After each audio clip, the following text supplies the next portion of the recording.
Hey, good morning. Dr. Tomlinson again, Fairley Animal Hospital. We're here in Southern West Virginia. Most people know me as Doc. This is one of our senior veterinary nurses, Bri, and we wanted to take a minute and talk a little bit about that puppy's home. We discussed our crate in the previous series. Now I want to talk to you a little bit about food and feeding. And food and feeding is really complicated right now as far as advertising and commercial diets, but we want to keep it simple. And what I mean by simple is that hopefully the puppy that you're now welcoming into your new home has come with some food from the breeder or from the shelter. So I don't want to transition that diet that first 3 to 7 days, but I do want to transition that diet to a real practical diet to begin with. So talk a little bit about dry food versus canned food. It's one of our first questions. So what are your thoughts on dry versus canned?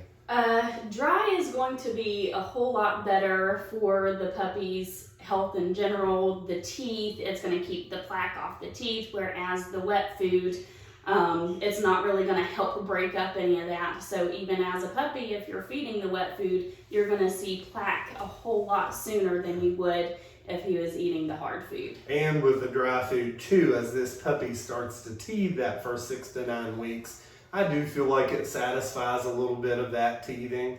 Not completely, but it makes a difference. So we do like dry food. I like to continuously feed that food. A great study here by one of the major pet manufacturers in the last 5 years has shown us that we really need to feed that 6 to 9 week puppy about 6 to 8 times a day. And that just hasn't been practical for young families like Bri's. And so typically we recommend what, Bri, as far as feed presentation? Keeping the food out for the puppy.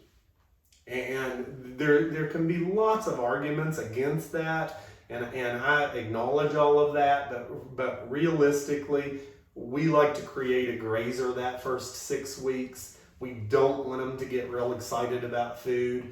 We want them to know that the food's available. If you can feed one of these puppies 6 to 8 times a day, I really encourage you to do that, and we'll go over presentation. But realistically, I like to leave some kibble in that bowl. If you view our crate video, we're going to talk a little bit about crate bowls, but we're going to leave a small amount of dry kibble in that bowl.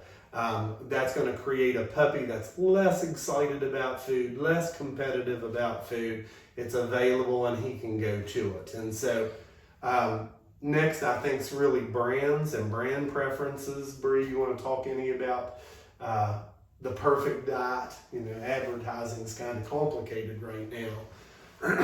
Go ahead, fire away. As far as not getting into the actual brands, but we do like to have, a lot of the brands we offer, say, that are good, whether it be from Walmart, Tractor Supply, we want to make sure that they don't have a lot of recalls on them.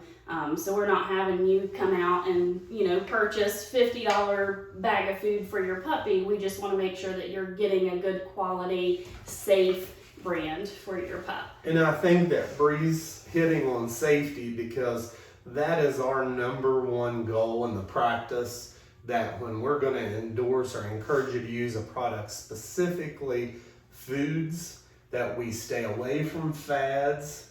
We don't need to recreate the wheel for this puppy. We want a balanced diet. We want a complete diet. I prefer dry on the majority of our puppies, but I'm going to stay with the manufacturers of pet food that have the least amount of recall activity. And so there are 3 large manufacturers. We'll talk when you come in on your first visit, but we want to stick with those 3 manufacturers that have the least recall rate, and that's not really a fad diet. And so this was a brief video. I think what we wanted to make sure that you knew is, let's bring that puppy home from the breeder. Let's present that puppy food pretty much universally all the time as a dry product, and then we'll discuss the type and kind of food when you're here on the first visit. So please call our office and make that appointment so we can further discuss starting this puppy.